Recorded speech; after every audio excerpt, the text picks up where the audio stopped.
오늘 말씀은 야고보서 4장 14절입니다.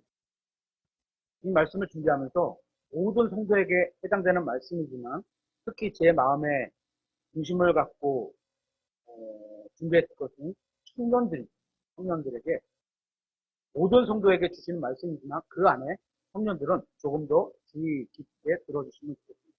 야고보서 4장 14절입니다. 한 절이니까 다 같이 읽도록 하겠습니다. 시작. 내일 있을 일을 너희가 알지 못하느니라. 너희 생명이 무엇이냐? 그것은 곧 잠시 나타났다가 그 뒤에 사라져 버리는 수증기니라. 저도 이제 좀 나이가 들었는데요. 나이가 들수록 정말 세월 가는 것을 몸으로 느끼면서 오늘 본문의 말씀이 정말 참되구나 하는 확신이 더해갑니다. 오늘 본문에 보면 생명이 무엇이냐 이렇게 되어 있는데요. 한글로 생명으로 번역한 영어 단어는 life인데요. 이것은 우리말로 생명도 되고 인생도 되고 생활도 되는데 우리 흥정역 성경에는 life를 대부분 생명으로 번역했습니다. 생명으로 번역한 것이 틀렸다는 것은 아니지만 오늘 이 본문에서 보면 인생이라고 번역하는 게 좀 더 자연스러워 보인다고 저는 생각합니다. 우리나라 사람들이 흔히 잘못 사용하는 말들이 있습니다. 그 가운데 하나가 잘 산다라는 표현입니다. 우리가 흔히 부자를 가리켜서 저 사람 잘 사네 라고 말을 합니다. 그런데 부자가 반드시 잘 사는 것만은 아닙니다. 부자는 그냥 부자일 뿐이지 부자라고 해서 잘 사는 것은 아니라는 말입니다. 만약 부자가 잘 사는 거라면 그렇지 않은 분들은 못 사는 거라고 못 살아가고 있는 말이라고 말이 되는 겁니다. 그렇죠? 이처럼 우리가 하는 말에는 오류가 있는데 옳은지 그른지 판단해보지도 않고 그냥 생각나는 대로 말을 하는 경향이 있습니다. 그러니까 잘 살고 못 사는 것을 결정하는 가장 중요한 열쇠는 재물을 얼마나 많이 소유했고 아니고가 아닌 겁니다. 그렇다면 사람이 잘 살고 못 사는지를 무엇으로 평가를 내려야 하는 것이죠? 그것은 각 사람의 가치관이라고 생각합니다. 가치관이 얼마나 올바른지 잘 살고 있는지를 판단할 근거가 됩니다. 그러면 여기서 가치관이 뭘까요? 가치관이 뭘까요? 고등학생? 네. 가치관을 한마디로 정의하면 자기 안에 형성된 자기 행동이나 존재를 보여주는 형틀, 틀, 폼이라고 할 수 있습니다. 다시 말하면 내가 어떤 행동을 하게 하는 그 무언가, 내가 어떤 행동을 하는데 내 마음 안에 갖고 있는 중심이 되는 그 무언가, 바로 그 사람이 중요하게 여기는 그 사람의 가치관이 되는 겁니다. 누구든지 자기가 중요하게 여기는 것들에 대해 가치를 두고 삽니다. 그 가치로 인해서 각 사람이 행동을 하는 겁니다. 다시 말하면 나로 하여금 어떤 생각과 행동을 하게 만드는 그 무엇, 그것이 바로 가치관입니다. 예를 들어 우리의 옛날 부모님들은 이랬습니다. 자식들을 위해 자신을 희생하는 모습을 보여주셨습니다. 본인은 못 먹고 살림이 어려워도 자식이 잘 되기를 바라는 마음으로 희생합니다. 자식들을 위해서 가진 재물을 팔기도 하고 그렇지 못하다면 자신의 인생을 희생하며 자신이 잘 되기를 바라며 사서 고생도 마다하지 않았습니다. 왜 그렇게 하고 살아가셨을까요? 그건 자신보다 자식이 더 중요하다고 여기기 때문입니다. 자신의 삶에서 중요한 가치의 핵심에 자식이 있는 겁니다. 자식을 잘 키우는 것이 무엇보다 소중하다는 것이 우리 어른들의 가치관이었던 겁니다. 그래서 부모님들이 자식을 위해서 희생하면서도 오히려 행복으로 여길 수 있었던 겁니다. 이것이 부모님들의 가치관이었습니다. 그런데 요즘 부모님들은 많이 달라진 것 같습니다. 이런 말을 합니다. 자식들을 믿어봐야 소용없다. 우리 것은 우리가 챙겨야 한다. 이런 말을 합니다. 요즘 부모들은 자식을 위해서 부모가 희생할 필요가 없다고 생각하는 겁니다. 이것은 시대가 변하면서 부모님들의 가치관이 달라지고 있다는 증거입니다. 그렇다면 우리 그리스도인들의 가치관은 어떻게 만들어져야 할까요? 바로 성경을 통해서입니다. 그래서 성경은 우리의 믿음과 행실에서 기초요, 형태가 되는 절대적인 위치에 놓아야 하는 겁니다. 왜냐하면 성경에서 나오는 가치관이 바로 하나님의 가치관이요, 하나님께서 가치 있게 보시는 것이기 때문인 겁니다. 이러한 성경적 가치관은 우리가 일생생활에서 뭔가를 선택할 때, 또 뭔가를 결정할 때 중요한 기준이 되어야 하는 겁니다. 우리가 성경을 통해서 하나님께서 가치 있게 보시는 것들을 나의 가치로 받아들이고 살아가는 것이 저와 여러분의 인생을 가장 잘 사는 길이라고 저는 믿습니다. 오늘 본문을 보면 사람의 인생에 대해 하나님의 평가를 볼 수 있습니다. 다시 한번 보시겠습니다. 본문에 인생이 무엇이냐 이렇게 묻고 답으로 그것은 곧 잠시 나타났다가 그 뒤에 사라져버리는 수증기니라고 말씀합니다. 수증기는 잠시 나타났다가 사라져버립니다. 수증기가 뭐죠? 중국인의 수증기가 나오는 게 뭐 있을까요? 수증기가 나오는 거. 가습기? 있어요? 네, 그게 수증기예요. 그 다음에 뭐 압력솥, 이게 김 나오잖아요. 그게 수증기예요. 그죠? 집이 건조하면 밤에 잘 때 가습기를 틀고 자게 되는데요. 거기서 나오는 김입니다. 수증기입니다. 이 김은 잠시 올라왔다가 사라져버리고 또 다른 김이 올라오고 그렇게 계속됩니다. 방금 올라왔던 김은 정말 금방 사라져버립니다. 그렇죠? 어디 갔는지 보이지도 않아요. 성경은 우리의 인생이 잠시 있다가 사라져버리는 수증기와 같다고 말씀하고 있습니다. 우리는 저마다 무엇인가에 관심을 갖고 살아가고 있습니다. 어릴 때에는 장난감에 관심의 주제가 되고 청소년이 되면 게임이나 연예인에 관심을 갖게 되고 청년이나 젊을 때는 무엇인가를 추구하고 이루고 살아가려고 하고 있습니다. 그게 이성이 될 수 있고 그렇죠? 남자는 여자, 여자는 남자, 이성이 될 수도 있고 돈이 될 수도 있고 또 멋진 직업이 될 수도 있고 아니면 안락한 미래의 생활이 될 수도 있습니다. 그런데 성경은 어떤 사람이 마음에 생각하고 있는 바가 바로 그 사람이라고 말씀하고 있습니다. 나중에 한번 찾아보세요. 잠언서 23장 7절입니다. 여러분이 지금 생각한 것, 평소에 생각하고 있는 것, 그것이 바로 여러분 자신이라는 겁니다. 그러면 여러분은 무엇입니까? 무엇을 생각하고 살아가고 있습니까? 어떤 분은 돈일 수도 있고, 어떤 분은 자기 자랑거리일 수도 있고, 어떤 분은 명예나 권력일 수도 있습니다. 다 각자 다를 겁니다. 그 중에 많은 사람들이 돈에 관심을 갖고 있습니다. 그래서 성경은 너희가 하나님과 만몬을 겸하여 섬길 수 없다고 말씀하고 있습니다. 하나님과 마귀를 겸하여 섬길 수 없다고 하신 게 아니라 하나님과 돈을 겸하여 섬길 수 없다고 말씀하고 있습니다. 어떻게 보면 하나님의 가장 큰 라이벌이 마귀가 아니라 돈처럼 보입니다. 대부분의 사람들은 하나님을 버려두고 돈을 따라갑니다. 그만큼 많은 사람들이 돈에 관심을 갖고 살아갑니다. 이 세상의 가치로는 아마 돈이 최고일 겁니다. 그래서인지 돈은 못할 것이 없다고 생각하는 사람들이 굉장히 많이 있습니다. 돈 많으면 뭐든지 할 수 있는 것. 그렇죠? 보통 일반적인 평범한 사람들은 돈을 최고로 여기면서 살아가고 있습니다. 또 외모를 꾸미고 열심히 운동하고 또 헬스로 단련된 육체를 뽐내면서 외적인 꾸미기에 정신이 없는 사람도 있을 수 있고 또 부와 명예, 학벌이나 또 소유물, 자동차, 부동산, 집 이런 것들에 자기의 인생의 가치를 거기에 두고 살아가기도 하는 겁니다. 그런데 그렇게 살아서 돈이 많이 벌고 홈나게 성공했다고 해서 그게 정말로 인생을 제대로 산 걸까요? 그게 정말로 인생의 전부일까요?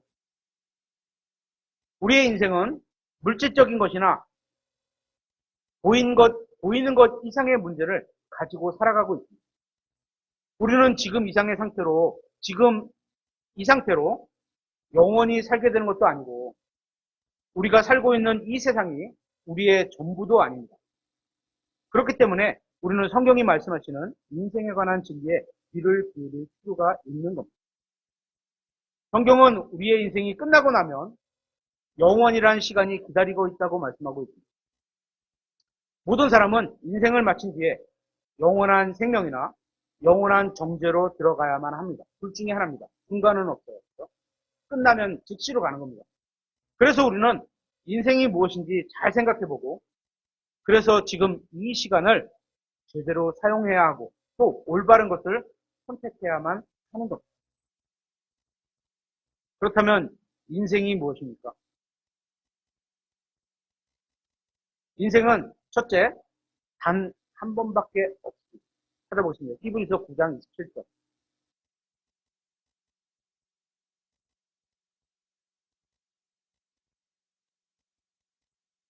히브리서 9장 27절. 한 번 죽는 것은 사람에게 정해진 것이요. 여기 안 죽을 사람 있습니까? 없어요? 아이, 예수님이 내일 오시면 안 죽을 사람 있어요. 많아요. 그죠? 하지만 일반적으로 한 번 죽는 것은 사람에게 정해진 것입니다. 또 그 뒤에 심판이 있나니. 우리는 단 한 번밖에 없는 인생을 살고 있습니다. 만약에 우리가 다른 종교에서 말하는 것처럼 수십 번, 수백 번을 살 수 있다면 우리는 지금 영원한 생명이나 영원한 형벌 같은 것 이런 것은 좀 무거운 주제들은 생각할 필요가 없습니다. 그냥 다음 생에서 살면 되니까. 생각하면 되니까. 어쩌면 수십 번이 아니라 무번을 살 수 있다고 해도 이번 생에서는 영원에 대해 당장 생각할 필요가 없는 겁니다. 또 다음 생에서 살면 되는 거죠. 그렇죠? 하지만 한 번 죽는 것이 사람들에게 정해진 것처럼 한 번 사는 것도 사람들에게 정해져 있는 겁니다. 그 누구도 두 번 살지 못합니다. 왜냐하면 하나님께서 모든 인간에게 허락하신 인생은 단 한 번뿐이기 때문인 겁니다. 그런데 많은 사람들이 마치 수십 번이나 살 수 있는 것처럼 자신의 영혼에 대해 아무런 대책도 세우지 않고 살아갑니다. 이것은 스스로를 속이고 있는 겁니다. 한 번 죽는 것은 사람들에게 정해진 것입니다. 그러니까 한 번 지나간 시간은 다시 되돌아오지 않는 겁니다. 우리가 2년 전에, 3년 전에 실수한 것들이 있죠. 크게 실수한 것들. 기도를 막 겪고 내가 2, 3년 전으로 싹 돌아가서 그 실수를 다시 안 하고 잘 살아갈 수 있을까요? 없습니다. 그죠? 이게 자연의 법칙이고 또 하나님의 법칙입니다. 정년이 되면 다시는 어린 시절이 돌아오지 않습니다. 왜냐하면 인생은 단 한 번 흘러가도록 정해졌기 때문입니다. 돈이 많다고 해서 두 번 사는 것도 아니고 높은 지위에 있다고 해서도 아니고 세상에서 성공하고 많이 배우고 현명하다고 해서 두 번 살거나 죽음을 피할 수 있는 것도 아닙니다. 전도서 2장 16절에는 이렇게 말씀하고 있습니다. 지금 있는 것이 훗날에 모두 잊힐 것이므로 다 잊혀진다는 거예요. 슬픔, 걱정, 다 잊혀진다는 거죠. 지혜로운 자가 어리석은 자보다 영원히 더 기억되지 아니하나니 지혜롭다고 해서 영원히 기억되지 않는다는 거예요. 또 어리석은 자도 영원히 기억되지 않는다는 거예요. 지혜로운 자가 어떻게 죽느냐? 어리석은 자처럼 죽느니라. 한 번 죽는 것은 정해져 있기 때문에 사람마다 저마다 다른 환경에서 태어납니다. 부자로 태어난 사람도 있고 가난하게 태어난 사람도 있고 잘생기게 태어난 사람도 있고 못생기게 태어난 사람도 있고 똑똑한 사람도 있고 그렇지 않은 사람도 있습니다. 하지만 단 한 번만 인생을 산다는 점에 있어서는 하나님의 공평하심을 볼 수 있습니다. 지혜로운 사람도 어리석은 사람같이 죽게 되고 부자도 가난한 사람과 마찬가지로 죽게 되고 존귀한 사람도 천한 사람과 같이 똑같이 죽어서 인생을 마감하게 됩니다. 이처럼 모든 사람은 단 한 번만 인생을 살게 됩니다. 이것이 바로 인생의 가장 본질적인 문제인 겁니다. 두 번 살 수 있으면 이런 문제를 생각 안 할 겁니다. 두 번째, 인생은 짧다는 겁니다.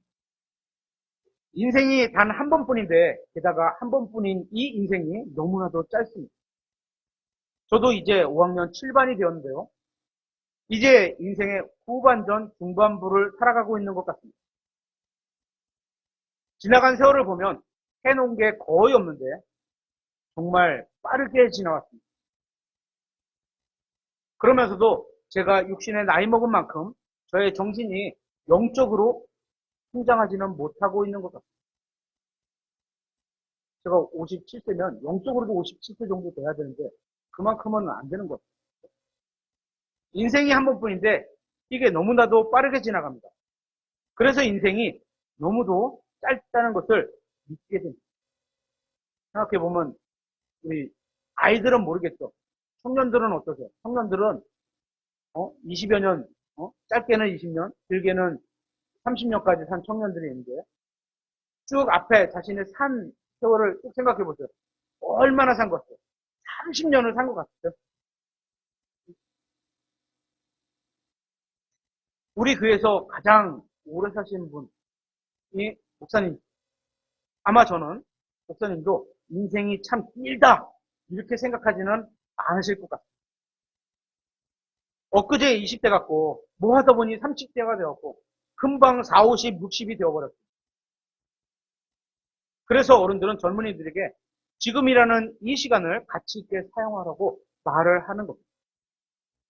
20, 30대 생각은 자신의 상태를 바라보면서 그냥 상태가 좋잖아요. 앞으로 할 것도 많고 해야 할 것도 많고 할 마음가짐도 많고 그죠? 자신의 상태를 바라보면서 외모는 계속 유지가 될 것 같고 지금 그때의 외모가 20대, 30대의 외모가 40대, 50대, 60대도 계속 유지가 될 것 같아요. 그런데 시간이 지나고 나면 60대이신 자매님 같이 나이가 들어가. 아닐 것 같은. 그때는 몰랐어요. 같고 사회적으로는 계속 나아질 것을 기대하면서 살아갑니다. 아유, 내가 올해는 이만큼이지만 내가 열심히 일해서 돈을 이만큼 벌고 목표를 하고 직장을 뭐 더 좋은 데로 옮길 수 있으면 옮기고 월급도 더 늘어나고 그런 사람하고 좋은 사람하고 또 결혼해서 풍요롭게 살아가야지 이렇게 계획을 합니다. 그죠? 그러다 현실이 못 미칠 때는 이제 30이 중반이 지나가면 이런 생각을 하게 됩니다. 현실이 못 미쳐. 내가 생각했던 것만큼 내가 그런 인생이 아니구나. 못 미쳐. 그러면 큰 실망과 낙심을 하기도 합니다. 그러면서 한 해, 두 해, 세월이 흘러갑니다. 이제 나이가 들었음을 알게 됩니다. 나이 들어 자신이 살아온 시간의 속도가 굉장히 빨랐다는 것을 느낍니다. 공광론자님 아직 40대신가요? 40대시죠? 얼마나 사신 것 같아요? 40년 이상을 사셨는데, 그죠? 얼마나 사신 것 같아요? 40년 사신 것 같아요. 길면 80이라는데, 앞으로 3, 40년을 더 사실 건데, 남은 건 그렇게 보이는데, 지나온 세월이 그렇게 길게 보이지. 안 보여요. 그냥 정상입니다. 그게. 그죠? 자신이 살아온 속도가 굉장히 빨랐다는 것을 느낍니다. 문제는 자신이 젊었을 때도 살아가는 시간의 속도는 똑같았다는 겁니다. 젊을 때나 지금이나 앞으로나 똑같이 속도가 빨라요. 그래서 여러분의 인생, 지금 이 시간을 낭비하지 말아야 하는 겁니다. 청년이건 장년이건 여러분의 인생에 지난 10년이라는 기간을 생각해 보세요. 여러분이 인생을 길게 살아보지 않아도 그 인생이 정말 짧다는 사실을 알 수 있습니다. 그래서 시편 기자는 이렇게 말을 합니다. 89장 47절, 시편 89편 47절에 내 때가 얼마나 짧은지 기억하소서. 주께서 어찌하여 모든 사람을 허무하게 만드셨나이까. 이 말씀은 인생이 너무 짧다는 겁니다. 그렇다면 인생이 왜 이렇게 짧은 걸까요? 왜 이렇게 짧게 주셨을까요? 하나님께서는 단 한 번뿐인 인생인데 왜 이렇게 짧게 주셨을까요? 만약에 한 번뿐이라면 좀 길게 주셨으면 어땠을까요? 이 질문에 하나님의 대답은 우리가 이 세상에서 사는 인생은 길고 짧은 그 자체가 본질의 문제가 아니라는 겁니다. 사람의 인생을 한 번만 주고 짧게 주신 이유는 이게 그렇게 중요한 것이 아니기 때문인 겁니다. 하나님께서 보실 때 정말 중요한 건 길게 주시는 것을 우리가 보게 됩니다. 얼마나 길까요? 중요한 것은 길게 주세요. 얼마나 길까요? 영원만큼 길게. 우리의 인생은 이 땅에서 사는 지금 이 인생은 본질이 아닌 겁니다. 죽음 이후에 맡게 될 영원한 생명이나 영원한 형벌이나 이게 본질인 겁니다. 지금 우리가 이 세상에서 아무리 편하고 안락하고 부유한 생활을 한다 해도 영혼에 들어가서 그렇죠? 우리가 이제 구원받은 사람들은 영혼에 들어가서 하나님과 함께, 그죠? 새 예루살렘에서 생활을 할 거죠. 그죠? 그 새 예루살렘에서의 생활에 비하면 그건 정말 아무것도 아닌 짧은 시간에 불과한, 짧은 시간도 안 되는 거죠. 뚝딱도 안 되는 거죠. 진짜 말 그대로 수증기죠. 보였다가 없어지는 거죠. 또 이 세상이 아무리 고통과 고난과 어려움과 시련을 당한다 해도 불호수에서 당하는 영혼의 형벌에 비하면 그것 역시도 아무것도 아니라고 말할 수 있습니다. 그래서 구원받은 사람들에게는 이 세상의 가장 고통스러운 것이고, 그렇죠? 그래서 우리가 마음으로는 그러잖아. 예수님께서 빨리 오셔서 이 고통스러운 이 삶을 좀 걷어가셨으면 좋겠다. 이렇게 생각을 하잖아요. 또 구원받지 않은 사람들에게는 이 세상이 가장 행복한 곳이 되는 겁니다. 그래서 예수님을 믿고 구원받은 분들은 이 세상에서 좀 더 어렵고 힘들더라도 참을 수가 있는 거고, 그렇죠? 왜냐하면 죽은 이후에 우리가 지금 상상하지 못할 만큼의 진정한 기쁨, 평안, 행복, 만족이 기다리고 있기 때문입니다. 만약에 지금 여러분이 살아가고 있는 인생에 큰 고난과 낙심과 어려움이 있을 수 있어요. 청년들은 지금 없으면 닥칠 수도 있어요. 그렇죠? 내가 닥쳐라 이렇게 악담하는 게 아닙니다. 닥칠 수도 있고 누구나 겪어가는 겁니다. 저도 30대 초반에 겪었어요. 그렇다고 이겨내지 못할 일은 아닌 겁니다. 왜냐하면 하나님께서 여러분에게 약속하신 말씀이 있습니다. 한번 찾아보겠습니다. 고린도전서 10장 3절.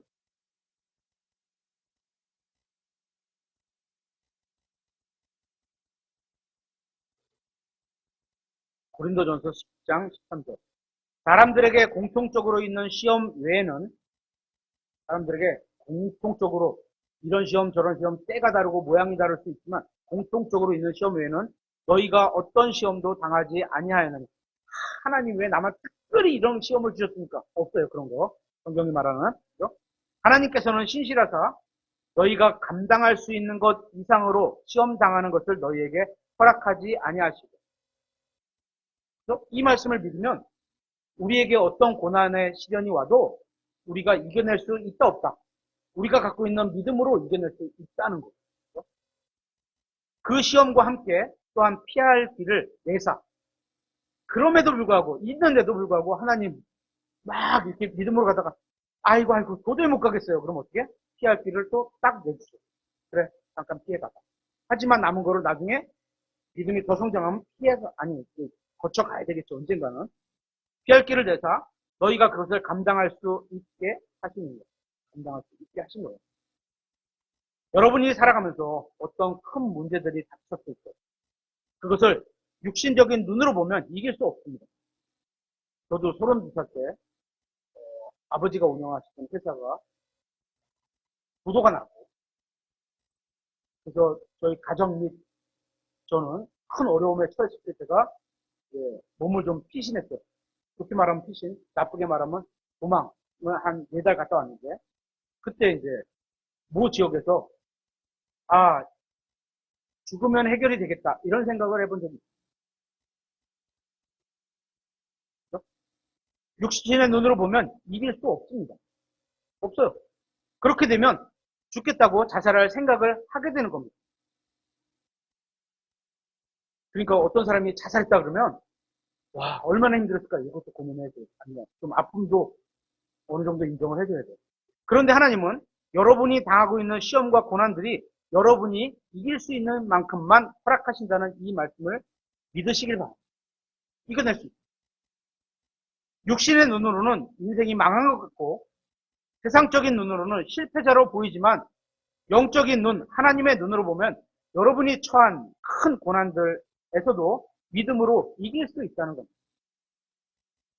그러니까 여러분의 인생 그 자체의 목표를 세상에 두고 살아간다는 것, 간다거나 짧은 안목을 가지면 안 되는 겁니다. 아, 이게 내가 처한 이 시련 요것만 놓고 계속 빠져들어가면요. 한없이 구렁에 떨어져 들어요. 또 한 발 뒤에 물러나서 하나님께서 나를 보시는 시각, 내 주변을 보시는 시각, 내 인생을 보시는 시각으로 한번 보면 좋겠다는 거죠. 우리는 영혼을 바라보면서 살아가야 합니다. 하나님께서는 사람의 인생을 짧게 만들어 놓으셨고 단 한 번만 주셨습니다. 그래서 우리는 지금이라는 이 시간에 영혼을 준비하며 살아가야 하는 겁니다. 나이 드신 분들만 영혼을 준비하는 것이 아니라 젊은 사람들도, 청년들도 영혼을 준비해야 합니다. 세 번째, 인생은 전혀 알 수 없습니다. 우리 인생이 단 한 번뿐이고 짧은 인생인데 게다가 언제 죽을지도 알 수 없습니다. 그렇기 때문에 지금이라는 시간에 영혼을 준비해야 하는 겁니다. 한 달 전쯤에 제가 교통사고가 났습니다. 여러분이 아시듯이 저는 장애인 활동을 지원하는 일을 두 번째 직업으로 가지고 있는데요. 출퇴근할 때 오토바이를 이용하고 있습니다. 어느 날 퇴근하면서 낮이죠. 한 선한 대낮에 퇴근하면서 운전 중에 도로면이 미끄러워서 혼자 넘어지고 말았습니다. 그래서 조금 다쳤는데요.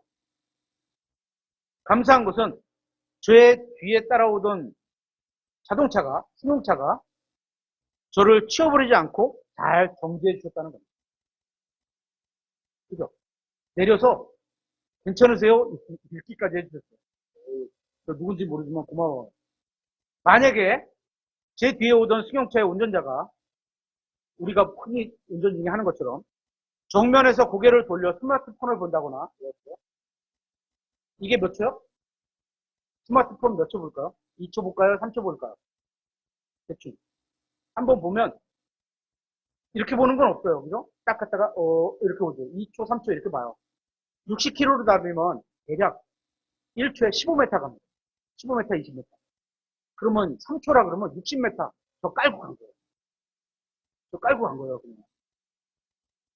그래서 조금 정면을 돌려서 스마트폰을 봤다거나 시선을 다른 곳으로 향했다면 아우 날씨 좋다. 뒤에 차가 왜 이렇게 빵빵거려. 아마도 저는 지금 이 자리에 없었을 수도 있습니다. 주님께서 저희 생명을 걷어가지 않은 것으로 봐서는 아마도 제가 아직 살리지 남아있는 것이라고 저는 생각을 합니다. 우리의 인생이 짧고 한 번뿐이지만 언제 죽을지, 자기의 인생이 언제 끝날지 아무도 알 수 없는 겁니다. 언제 인생을 끝내고 영혼에 들어갈지 아는 사람은 아무도 없습니다. 지금 어린이건 청년이건 나이든 분이건 그 누구도 모릅니다. 또한 어떻게 죽을지, 교통사고로 죽을지, 병들어 죽을지, 건물에 불나서 죽을지, 어떻게 죽을지 아는 사람도 없습니다. 인생을 끝내는 죽음은 아무도 눈치채지 못하게 찾아옵니다. 죽음은 사람이 권력을 갖고 있다거나 아니면 예쁘게 생겼다거나 또 재산이 많다거나 지위가 높다거나 명예가 있는 사람이라거나 이런 것에 전혀 영향을 받지 않습니다. 아주 공평하게 사람들에게 찾아오는 것을 볼 수 있습니다.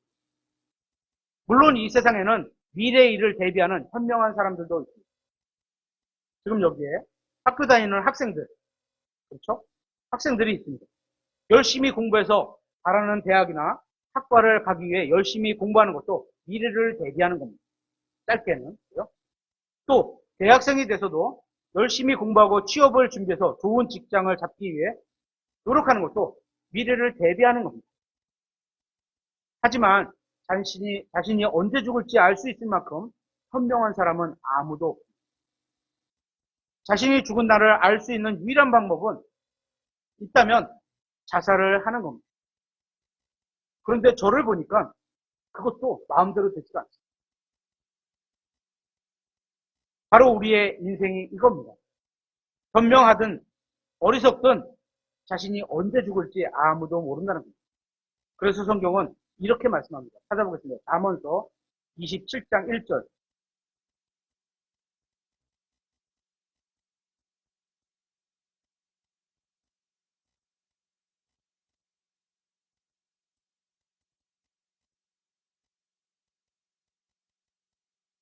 너는 내일을 자랑하지 말라. 하루 동안에 무슨 일이 일어날지 네가 알지 못하느니라. 지금 제가 설명 쭉 해드린 거랑 딱 이해가 됐어요. 또 누가복음 12장 20절도 한번 찾아보겠습니다. 누가복음 12장 20절.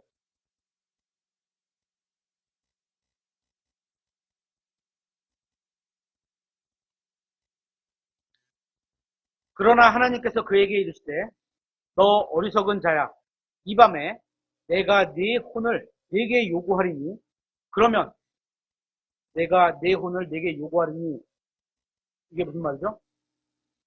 그만 자라, 올라와, 아니면 끝, 이렇게 말하는 거죠. 예? 그러면 네가 예비한 것들이 누구의 것이 되겠느냐? 오늘 건강하다고 해도 하나님께서 갑자기 찾아오셔서 이제 가자. 그렇죠? 그럼 여기까지만 이렇게 말씀하시면 끝나는 게 바로 인생입니다. 이게 인간입니다. 가족들과 이별을 나눌 시간도 없고, 재산을 정리할 시간도 없고, 짐 쌀 시간도 없습니다. 거기가 인생의 끝이 되는 겁니다. 인생은 단 한 번뿐입니다. 그리고 그 단 한 번뿐인 인생은 너무나도 짧습니다. 그 짧은 인생은 너무나도 불확실합니다. 그래서 우리는 지금이라는 시간에, 지금, 오늘이라는 시간에 영원에 대해 준비를 해 놓아야 하는 겁니다. 네 번째, 인생은 값진 겁니다. 마태복음 16장 26절 한번 찾아보세요. 마태복음 16장 26절. 우리가 살고 있는 이 세상은 돈이면 무엇이든지 다 해결할 수 있는 세상입니다. 거의 다 되죠. 그죠? 99% 되죠. 그래서 사람들은 돈을 사랑하고 심지어 우상처럼 숭배하기까지 합니다. 하지만 이 세상에는 돈으로 값을 치르거나 얻을 수 없는 것들도 있습니다. 그래서 주님께서는 이렇게 말씀하시는 겁니다. 사람이 만일 온 세상을 얻고도, 온 세상을, 통치권을 얻었든지, 명예를 얻었든지, 얻고도 자기 혼을 잃으면, 그렇죠? 그에게 무슨 유익이 있겠느냐? 혹은 사람이 무엇을 줘 자기 혼을 대신하게 하겠느냐? 몇 년 전에 삼성전자, 삼성그룹, 고 이건희 회장님의 상속세가 뉴스에 나왔습니다. 상속에 따른 세금만 자그마치 12조라는 겁니다. 12조. 동그라미가 몇 개일까요? 한번 생각해 봐야 되겠습니다. 맞추셔도 동그라미 몇 개죠? 12조라는 겁니다. 사망 직전 재산이 23조라고 합니다. 돌아가시기 직전에 재산이 23조. 그 어마어마한 금액입니다. 그런데 만약에 이건희 회장님이 살아계셨을 때 죽기 바로 직전에 여러분에게 23조 원을 줄 테니 여러분의 목숨을 달라고 하면 여러분은 그 거래에 응하시겠습니까?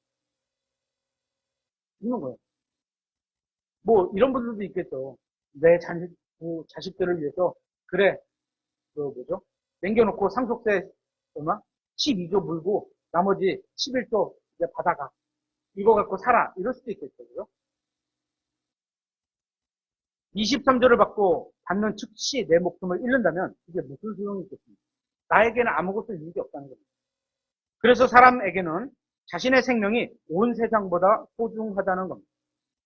하나님께서는 부자의 생명뿐만 아니라 가난한 사람의 생명도, 권력자들의 생명도, 평범한 사람들의 생명도, 모든 사람의 생명이 각자 자신에게는 가장 소중한 것이라고 말씀하고 있습니다.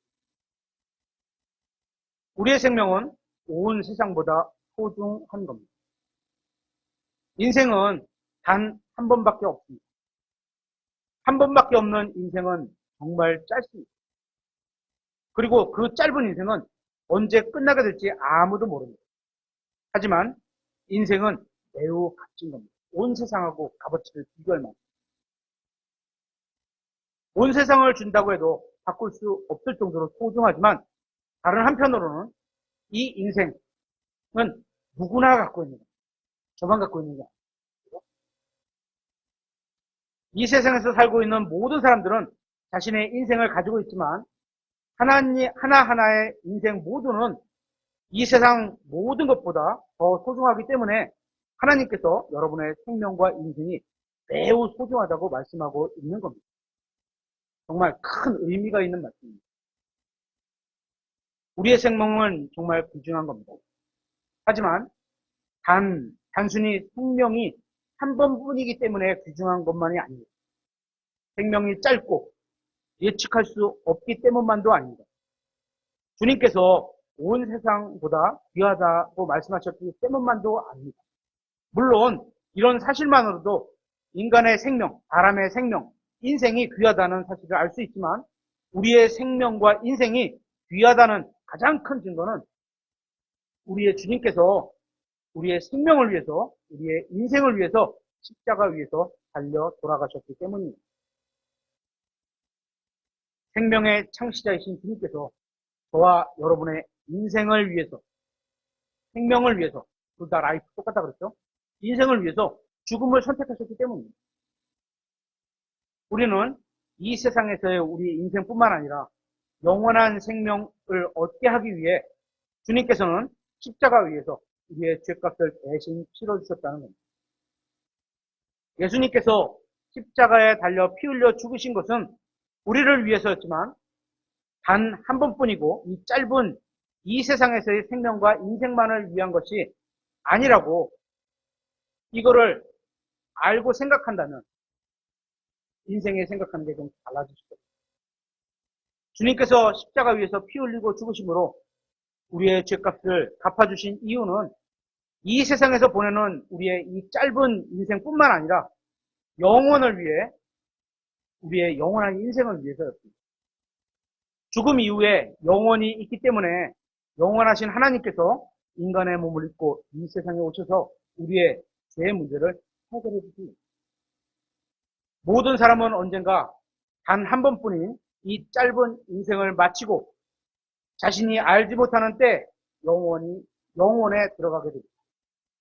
그래서 모든 사람은 영원을 준비해야 하는 겁니다. 아무리 이 세상에서 가장 좋은 가정에서 태어나고 금수저, 좋은 대학을 나오고 좋은 직장을 다니고 좋은 집에서 살고 좋은 차를 타고 엄청난 돈을 벌고 그래서 큰 성공을 거둔다 해도 자신의 영혼에 대해 제대로 준비하지 않아서 죽어서 혼이 지옥에 간다면 이런 것들이 다 무슨 소용이 있겠습니까?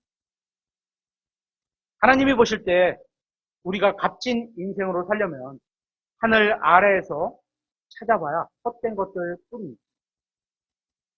결국 하늘에 계신 하나님을 두려워하고 그분의 명령을 지키며 살아가는 겁니다.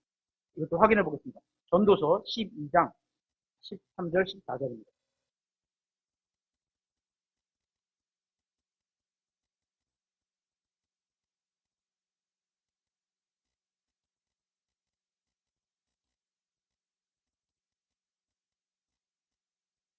12장 13절 14절.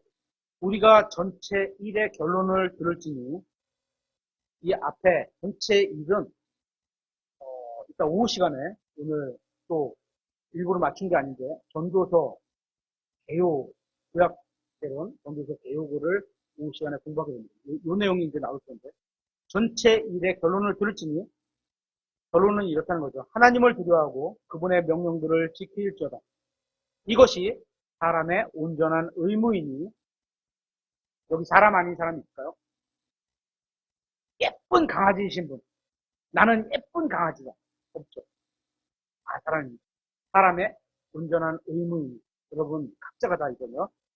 14절. 이는 하나님께서 모든 은밀한 일과 더불어 선한 일이든 악한 일이든 모든 일을 심판하실 것이기 때문이라. 이제 오늘 말씀을 마무리하겠습니다. 여러분의 인생은 무엇입니까? 작은 성공? 졸업장 몇 개? 상장 몇 개? 자신의 이름이 실린 신문 기사 몇 조각? 수백만 원의 월급? 그리고 마지막에 있을 여러분의 부고장? 이런 게 여러분의 인생의 전부가 되어서는 안 되는 겁니다. 세상에서의 돈이나 권력이나 명예를 너무 추구하지 마십시오. 그랬다간 언젠가 여러분은 자신의 모습이 얼마나 초라한지 알게 될 겁니다. 그것을 알게 되는 때 눈을 옆으로 돌려 세상을 바라보면 마음이 무너져지게 되고 자신의 모습이 너무 초라해 보이죠. 여기서 살면서 그럴 때가 있습니다. 분명히. 허망해지고 내 인생이 뭔가 이거밖에 못했나 이럴 때 무너져 내릴 수 있고 심하면 죽음을 생각해 될지도 모릅니다. 그래서는 안 됩니다. 우리는 누구나 어려움과 고난과 크게 넘어짐이 있을 수 있습니다. 그럴 때 하늘을 보십시오. 하늘에서 우리를 향해 응원하시는 예수님과 하나님을 바라보십시오. 그래야 하나님이 여러분에게 허락하신 인생의 목적대로 잘 살아갈 힘이 생기고 끝까지 잘 마무리할 수 있습니다. 우리가 이 세상에서 인생을 마치고 영원히 시작됐죠. 우리는 모두 주님 앞에 서서 선이든지 악이든지 각자 자기가 몸으로 행한 것을 받게 될 겁니다. 그 심판에서 하나님은 여러분의 외모나 직업이나 재산이나 이런 것들에 대해 전혀 개의치 않으실 겁니다. 영원한 생명이나 영원한 형벌을 생각하지 않고 주님이 보시기에 하찮은 이 세상의 생활과 일에만 몰두하는 사람은 마치 불타는 집안에서 먼지를 털며 청소하는 사람과 비슷합니다. 다 없어질 건데 그 안에 청소하고 있으면 뭐래요? 그죠? 우리는 우리가 알지 못하는 때에 영원으로 들어가게 될 겁니다. 저는 여러분 모두 영원한 생명으로 들어가게 되기를 바랍니다.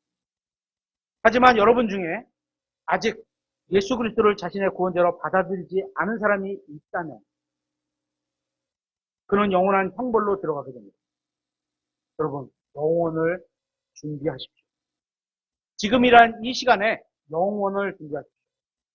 예수 그리스도를 믿는 것이 영원을 준비하는 겁니다. 또 믿음으로 살아가는 것도 영원을 준비하는 겁니다.